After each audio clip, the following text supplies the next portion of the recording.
not only about today's topic, impact investing, and what that means, where it's going, and what is going to happen in the coming year, but it's October 1st. It is the sprint to the end of the year, more like any other. You have less than 90 days until the end of the year. 90 days or less to start fundraising, getting your product out to market and in the hands of customers. This is the time. If you haven't already been sprinting, guess what? Turn it on lightning mode because it is here.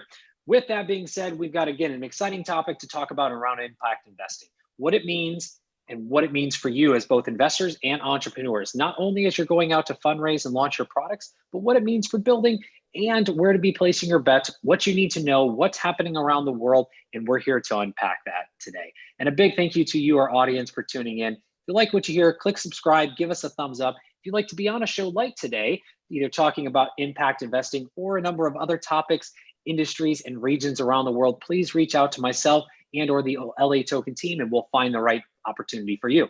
Entrepreneurs, I mentioned just moments ago, this is for you. Less than 90 days. You need that exposure. You need to be out there if you're not already. We have a virtual stage here at VCTV for you to get up on and pitch us as investors to get real-time feedback, start building relationships with us as potential investors in your company, and a chance to pitch our entire live audience. Think about the reach, the opportunity, and the exposure that you can get for you and yours. Do reach out to the LA Token team and or myself, and again, we'll find the right opportunity and set of investors for you. And a big thank you to Emmanuel and to the entire LA Token team for making VCTV possible every single day. With that, I'm your host, Kyle Ellicott. Let's go ahead and dive in, introducing each and every one of our investors who have tuned in from around the world to share with us their thoughts and insights around impact investing and where innovation and technology is starting to make the intersection to fuel this industry. With that being said, Jose, welcome back to the show. It's a pleasure to see you. If you can, a short introduction and a little background on yourself for the audience. Thank you, Kyle. Pleasure to see you too again. So I'm Jose. I'm always on two sides of the table. That means that on one side, I'm a serial entrepreneur, and on the other side, I'm an investor. I've been doing this like for 30 years now, being a business angel for 26, and a VC for more or less like 3 years. The areas that I like to invest in or like to be involved with typically are tech, especially in fintech and everything which is related to brand building and SME market in general. And thank you so much, Kyle, once again. Absolutely. And thank you as well, Jose. This is a pleasure. We're excited to have you back along with Brett. I mean, all four of you, this is an exciting panel to have each and every one of you back on here. Brett, to you, introduction, little background. Yeah, Brett Noyes, founder and director of Unventures. We initially started out as a fintech incubator focused on financial inclusion. And in like about the last year, we've kind of moved over to just fully focused on sourcing companies and helping the companies we work with find investment. So very early stage. And located in Denver. What else? What else am I missing, Kyle? I feel like you know more about me than I do at this point. I mean, it's probably true. But that being said, I mean, your world of focus around finance, financial inclusion, fintech, all the way down to through blockchain technology and all of the work that you're doing with so many entrepreneurs. I mean, if you guys are out there listening today, definitely reach out to Brett and team. They're doing some outstanding work if you're in those industries, again, fintech globally, blockchain, and a few surrounding areas within the fringe. Do reach out. He and his team will be happy to talk to you. So shameless plug to you. And again, to Jose as well, he focuses in the same area. He sits on both sides. So whether you're looking for investment or just a good entrepreneur to talk to, I mean, the man himself, both he and Brett could be great resources for you and your company. I'm shamelessly promoting, guys. It's Thursday, having fun. Lewis, let's continue the fun. To you, intro and background, and then Gary, we're coming around to you to close us out. Oh, I get to go before Gary. That's a good thing. You All do. right. Yeah, because after him, then I can't shine. At least I can shine a little bit. Anyway, I've been involved in finance for over a quarter century. Been involved in tech longer than that. managing partner with FJ Partners. We are involved in artificial intelligence, AR, VR, collaboration platforms, and I'm open to speaking to anyone. We may not do business, but I like to keep the lines of communication open because I may bring something to the table that'll help you to get where you want to go, or for you to find the companies that you're looking to find. So I'm always willing to help. Now I give the ball to Gary. Before you do, I just want to comment on that. That's a very important thing. So again, as I mentioned in the beginning of the show, less than 90 days. This is something that's very important for entrepreneurs, is building those relationships, right? You never want to just reach out, ask, and with an ask. Instead, reach out to start building a relationship, start getting to know the individual investor, make sure there is a bridge between what you're building and or advice you're looking for and what they're able to provide as well. And a conversation can lead to so many different things. So don't take a conversation as no interest and just to move on. Take a conversation as a relationship, something that's going to build over time and you never know where it's going to lead. All right, to you, Gary Fowler, the man of the hour, artificial intelligence master. There you go. That was a new one for you as well. Oh, it's amazing. It's a new high note. Felix the cat, the bag of tricks. It's unbelievable. Anyhow, my name's Gary Fowler, and so I'm a serial entrepreneur. I also started the first accelerator in Russia. I lived in Russia almost 14 years, and Silicon Valley. And so I believe there's really, three levels of startups. There's an acceleration level, there's a regional domination level, but the thing that sometimes we forget about is how to go global. And going global is a lot about trust, especially with the digital transformation. It's a lot about success. So I've done 15 companies. I've been involved in 2 unicorns. I was on the original management team at Click Software, was sold for a little over 1.3 billion to Salesforce. So what we do is we really curate those companies using the contact and trust, which is critically important today. And as you said, Kyle, shows just like this are really important for the startups because it's difficult to get connected. If I'm in Mumbai, if I'm in Abu Dhabi, wherever I am, Moscow, how in the world do I connect to those VCs? We believe that Silicon Valley is a port to the rest of the world. Half the money in the world is still located there, and most of it's on Sand Hill Road. So we're located in Silicon Valley, and our job is to help those companies curate them, sales, marketing, operations. Many times we'll take operational roles in the companies to help them grow. I'm into artificial intelligence. That's our area of focus. And of course, our AI is transportable across many different vertical markets. So that's really where we are. Absolutely. And just to touch on something, I mean, you mentioned, going global, it's a very difficult process. And on today's topic, we're going to be talking about impact investing. And one of the things around impact is it is such a big category and topic.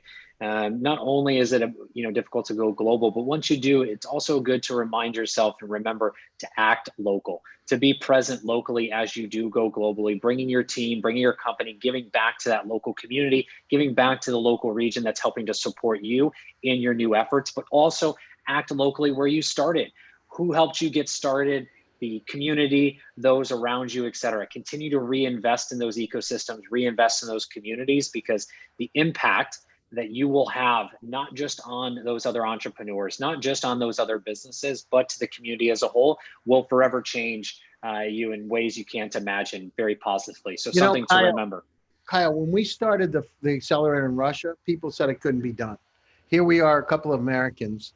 We started the first accelerator, came over and they said, oh, we don't want to go to the Valley. It's not that interesting. We don't know Guy Kawasaki. We don't know Bob Durf and Steve Blank. I mean, it was unbelievable. And so the first one that we started, and the first group that I took over to Silicon Valley for 2 weeks were absolutely mystified. Their entire beings changed by going over there. I introduced them to Jensen, the founder, a friend of mine who founded NVIDIA. And I brought Bill Reichert in from Garage. So and the other thing is, you don't always have the right answers. It's not like the US is better. It's, what can we do together to make it better? Right? It's not just about, we're not always right. We're just searching for answers.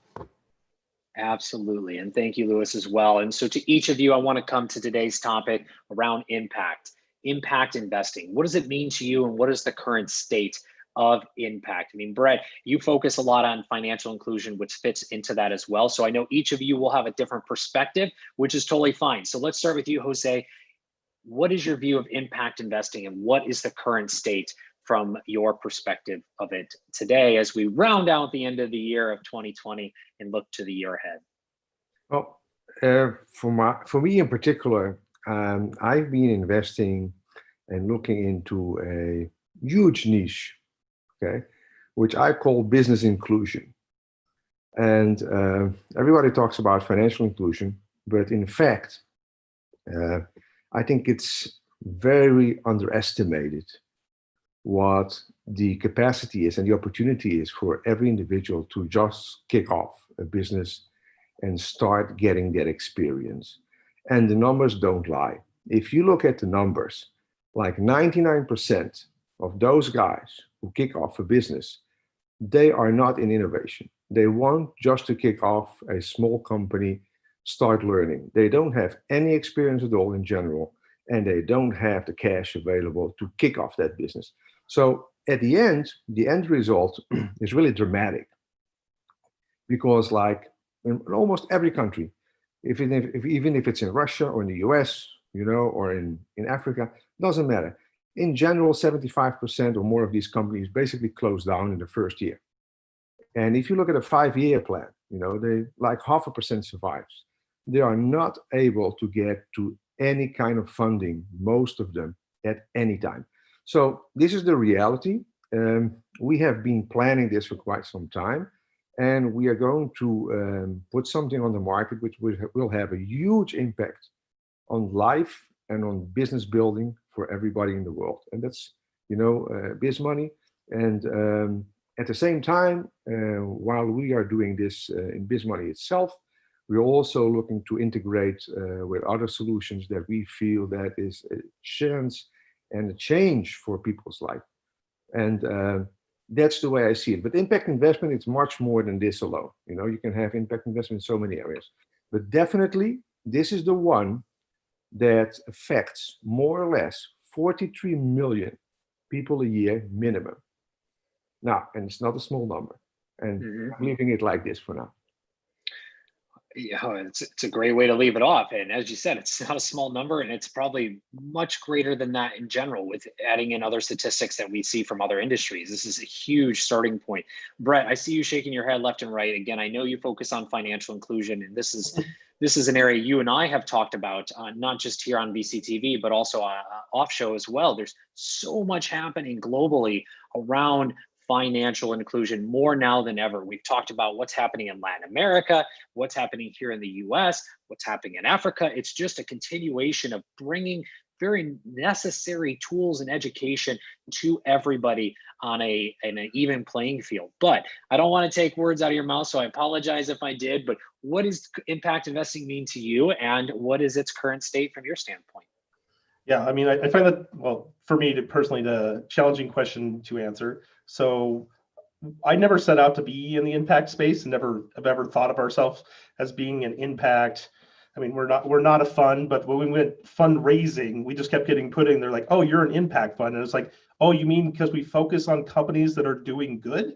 And so we work with a lot of companies that are doing financial inclusion type products in the US, as well as Africa, different, mostly Africa, some other markets within South America. So it's one of those things where I think if you're just doing something that's elevating the people around you, you get into the impact space, and then people ultimately kind of think it's almost like a charity.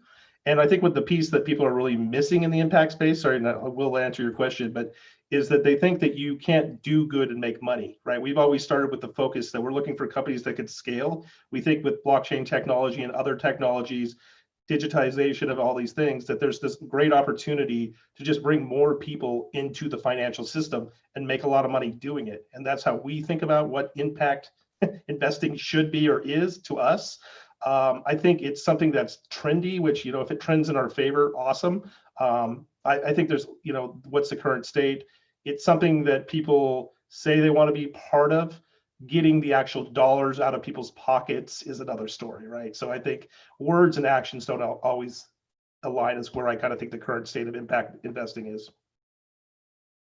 Well, in some cases, it's very misunderstood as well, right? I mean, what is it? What is it not? You know, you've got funds on the public side and the private side that are focused on it, but there's still a need for education as to understanding what it means in general. But to the point, and the question is, it also means something different to everybody. And each of us can find our own ways of investing or looking or building at something that may have an impact as well, whether that's on the ESG side, on the bigger initiatives globally that people are focusing on along with governments in terms of investing, or it's something that's more specific to you. And Lewis, to you, again, what does the impact of investing mean to you, and where do you see it from the current up? Well, everyone, you hit the nail on the head. Impact investing means a lot of things. It all depends on how you're looking at it. You know, if you're talking about ESG and environmental, social governance, you have more funds right now that are popping up that are getting more inflows today than traditional funds. So you have money that's going to work because people, like, what do they feel? Guilt. They feel that there's something that needs to get done. So that's a positive thing. But you also, when you're talking about impact, you know, if you're going and you're investing in a company, or you're part, if you're building a company, you know, what is the impact going to be? And you mentioned earlier about locally. What's your impact there? How's that gonna go and better that community? You have companies that build up in one area. You know, let's talk about Detroit. They build up there and then they head out, and then they're not feeding back into the community to help it build. And I think all of this stuff needs to be addressed. But as I said, the ESG area, you have tremendous inflows going there, and that's the big picture. That's the big picture. Okay, environment, social, change, and so on and so forth, and governance within companies and maybe within government. I don't know, but I think that I think we're going to have a lot more of this on the minds of people. And Brett made a good point. You can be socially conscious. You can invest or be part of ESG and look at impact investing one way, but doesn't mean that you can't make money. Of course you can make money. Without the money, how does this work? This works because you have the money. So, you can't look at it that you can't be a capitalist. You can be, but you can be a good capitalist. I think Gary Fowler understands this. That was a pun. Gary, to you, as Lewis did such a good job punting it over to thanks, you. Lewis. I don't even have to ask the question. You know what it is. Yeah, I mean, in terms of impact investing, from my standpoint, the KISS principle, the keep it simple, stupid, right? So just like we did in, worked in Russia, the Ukraine, good part of Eastern Europe, Japan. But I mean, it's pretty simple. So let's say, for instance, we identify the top AI companies in the world, right? They're ones that are in growth stage, which is we call Startup 3.0. I take those companies and put them in a place like Chicago, or I put them in Atlanta, in the Black community. I bring in Black executives who have gone to Georgia Tech, MIT initially, Princeton, Harvard, and say, listen, to give back to the community in a fellowship model to teach, right? Because there aren't enough Black executives. And I've been working on this for 12 years. My friend Medina, who works for Tyler Perry, is my partner. The former mayor of Atlanta is supportive of us. And on my board is one of the members of the NAACP. And it's just like really simple, right?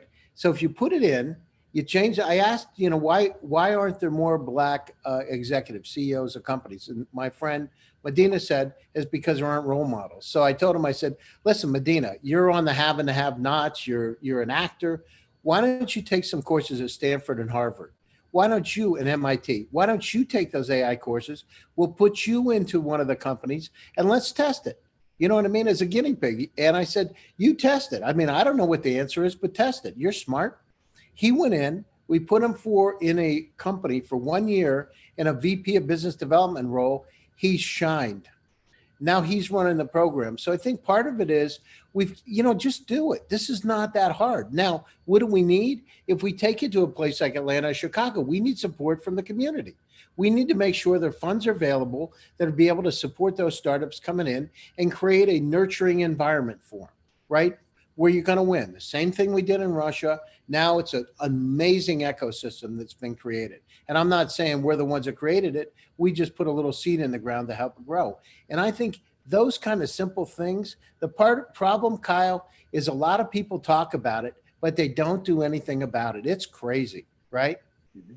And it's not easy because you're going across multiple cultures. I mean, Medina and I have been working together since 2006, 2007, right? I met him on a plane. He's a black rapper, an actor, but that's the way you do it. This is like really simple.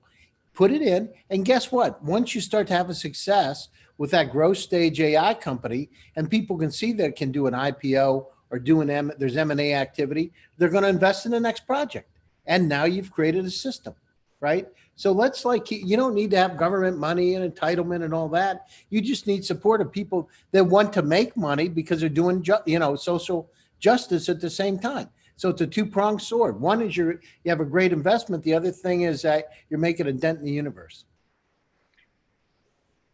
Absolutely. And I want to come to each of you on just a further, deeper dive on this. And Brett, I want to start with you. Financial inclusion. I mean, what are you starting to see happening or change in that space more broadly, or more specifically, pardon me, on a global scale? I mean, again, we've talked so much about this. Where are you seeing technology playing a role? Where do you see this really coming up in an area that may not have otherwise been thought about or talked about?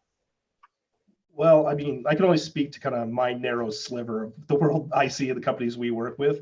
But I think we have 3 or 4 companies in our portfolio that are all US-based companies that are focused on solving problems in emerging markets.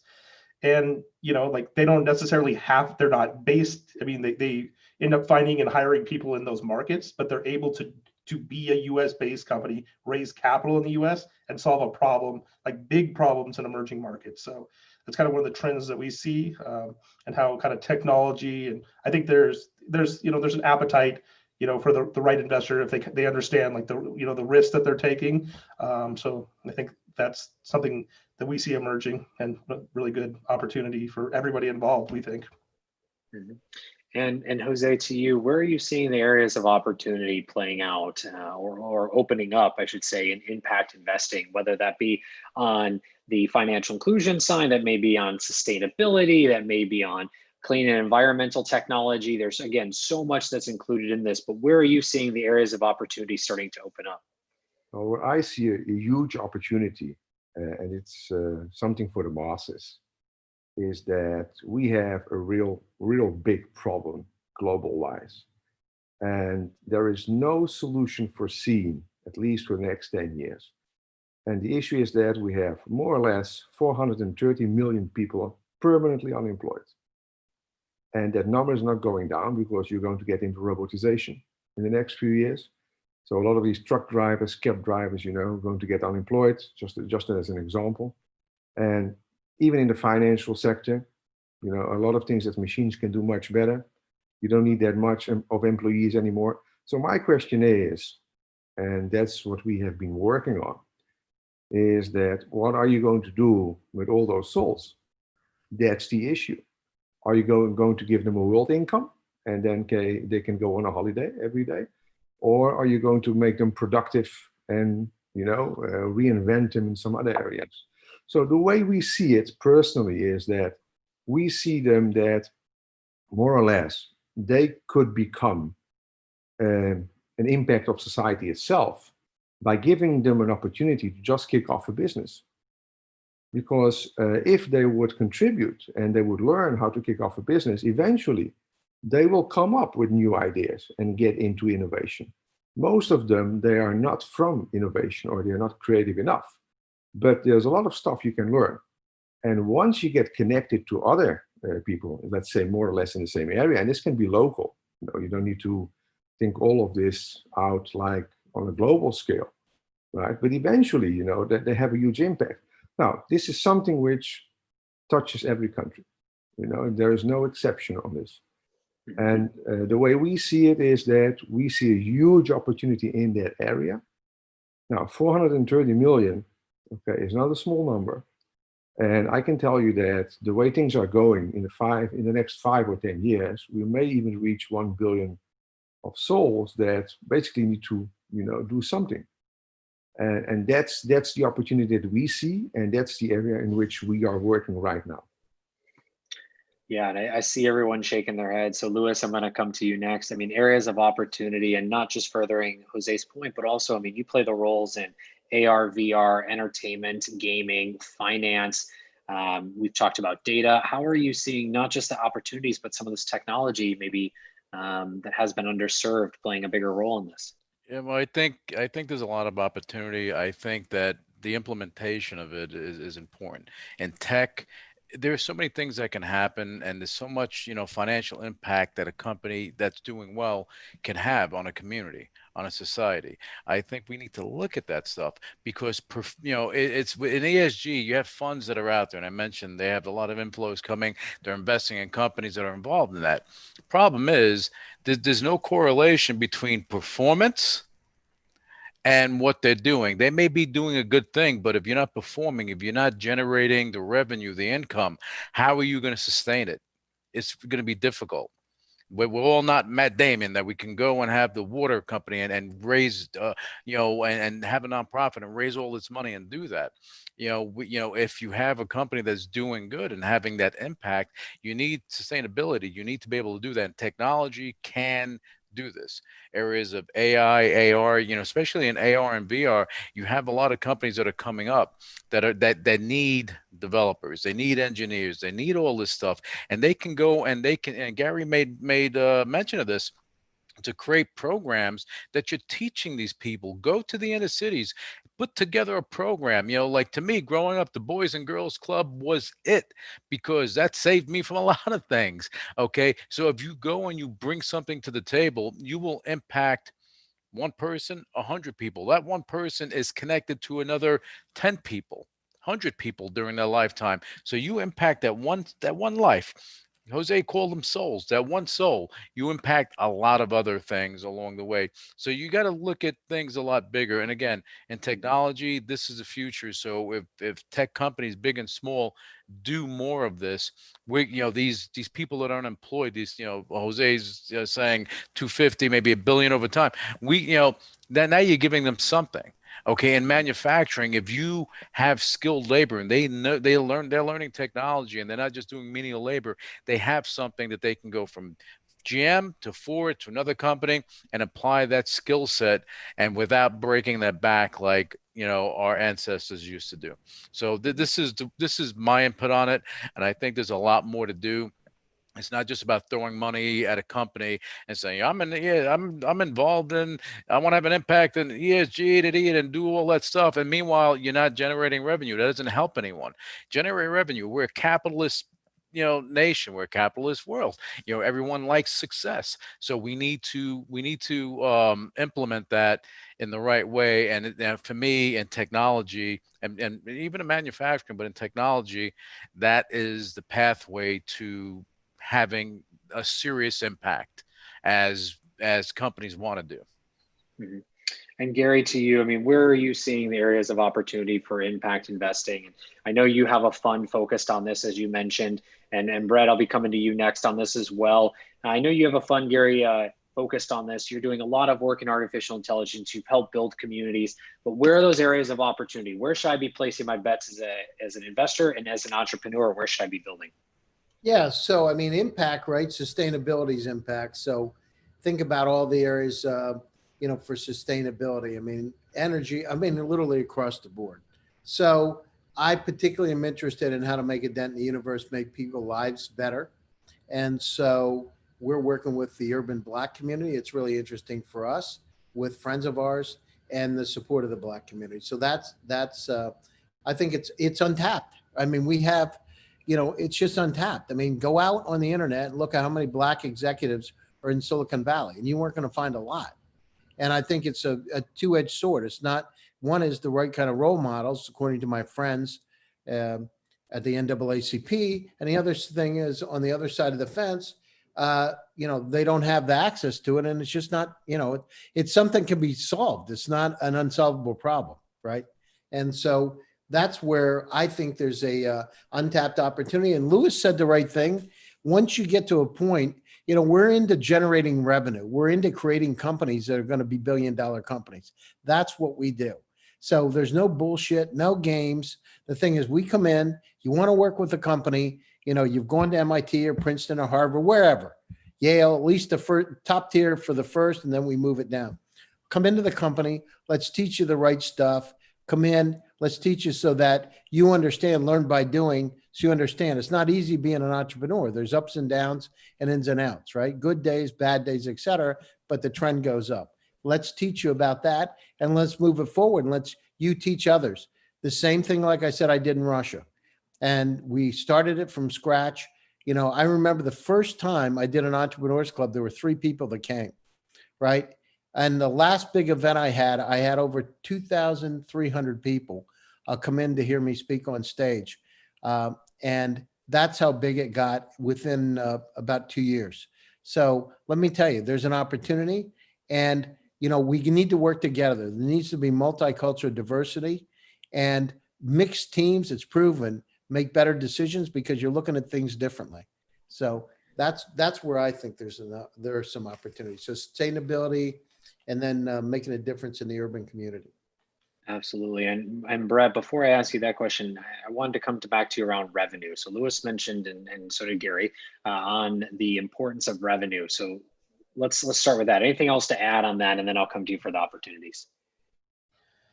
Yeah, I just wanted to add on that. I mean, I think you had good points. I just know from my own personal experience of doing my grad school at a Catholic school of all places, that there was something that I was on a board for the entrepreneurship program there. And one woman always brought this up from her upbringing. She said that a nun had told her this: with no margin, no mission, right? So whether it be nonprofit or sustainability or this space, it's really important to make sure that you have a business model that sustains your mission, right? So, and if there's anything I learned in my 6 years of being in Silicon Valley is, everyone there wants to save the world, but they also want to be a billionaire, right? So, and if they have to choose, they're going to choose billionaire, right? So, you got to kind of find that healthy balance, right? So, I think the people that are coming out of the Silicon Valley mindset are always looking for big global opportunities, ways to make money, and they also really, at the heart of it, they want to do good, but when they have to choose, they're always going to choose the capitalistic side. Has been my experience. Well, and it's a very fine balance as well. To your point, building a company and looking towards how you define success, which is different for everybody, just as impact investing is looked at very differently as well. And so, gentlemen, we are coming up to the top of the hour. I want to come to each of you for your closing thoughts that you may have to add in around the future of impact investing as we look towards 2021. And then, of course, where can everyone find you online to continue these conversations? Because there is so much great work that each of you are doing in various areas around this. So, Jose, let's start with you. Closing thoughts as you look towards 2021.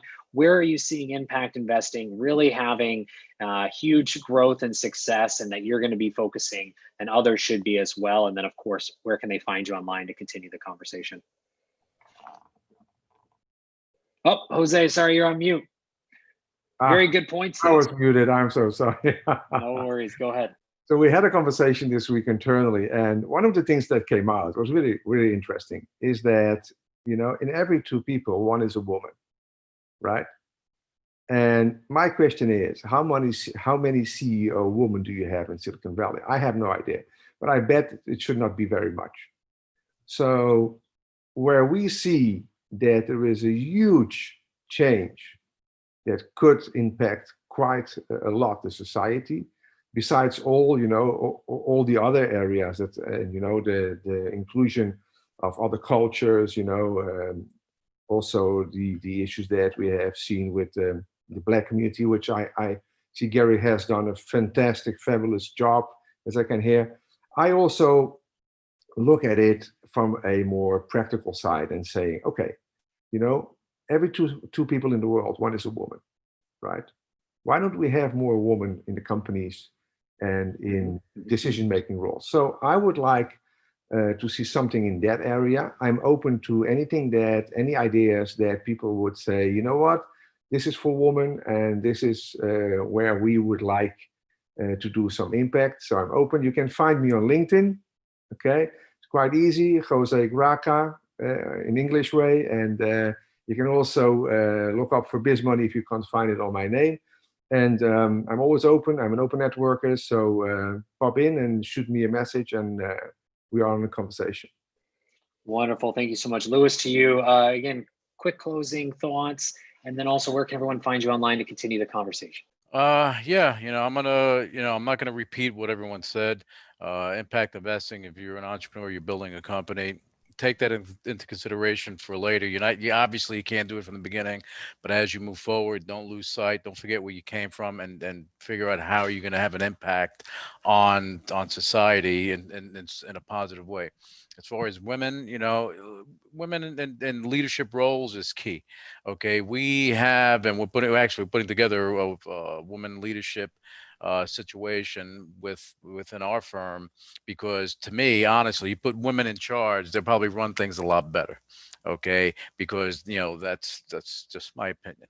All right, having diversity is important. Having all types of people, have a big melting pot of everything, and you're going to get the best results, because Gary made this point. You're going to see things from different angles, things that you may not think about.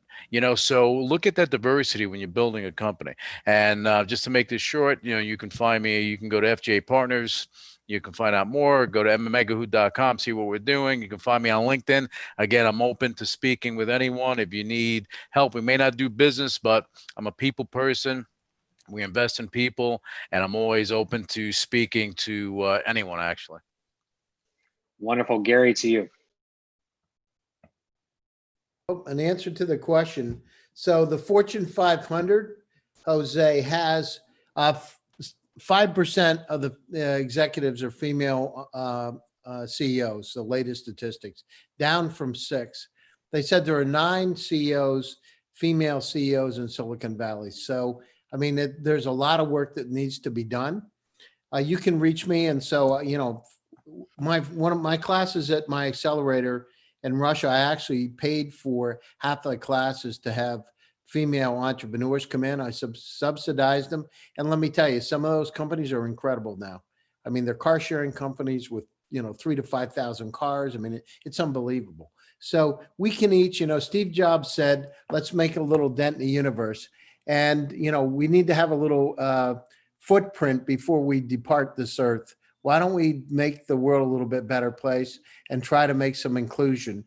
That article, Kyle, that I wrote, The Democratization of Opportunity, Nikola Tesla's Dream Comes True, I published in Forbes about a week ago.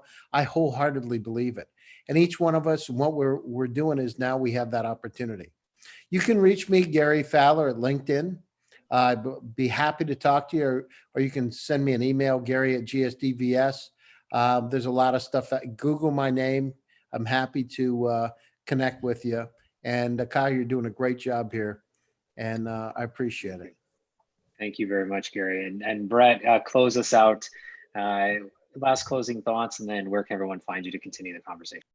Yeah, kind of two quick thoughts. From our standpoint, we'd love to see everyone in the world have equal access to basic financial services, right? So we'd love to see people that are making bank accounts available to everybody. I think that starts by giving like universal identity type products, the ability for people to build a credit score and just be able to enter the basic, financial world. Like so many of us take the advantage of, but not everyone has access to. So we'd love to see entrepreneurs working on that space, and we think that's a really big global opportunity. I think it's important also for everyone to think about how you're building your companies and your boards. So us personally, we partner with Beta Boom on the diversity side, LGBT side, start out and female founded, just to make sure that we're thinking in a kind of a 360 about everyone who should be included in these opportunities.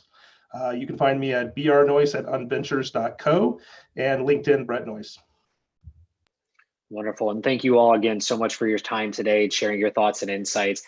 To you, the audience, if you like what you heard today, click subscribe, give us a thumbs up, and do reach out not only to all of our investors here on the panel today. Thank you, Louis. Thank you, Gary, but also to all the investors we have here on VCTV, continuing to echo what Brett left us off with right there. There's so many great entrepreneurs and great investors out there that could be a fit for your company and or your board, and definitely worth the conversation.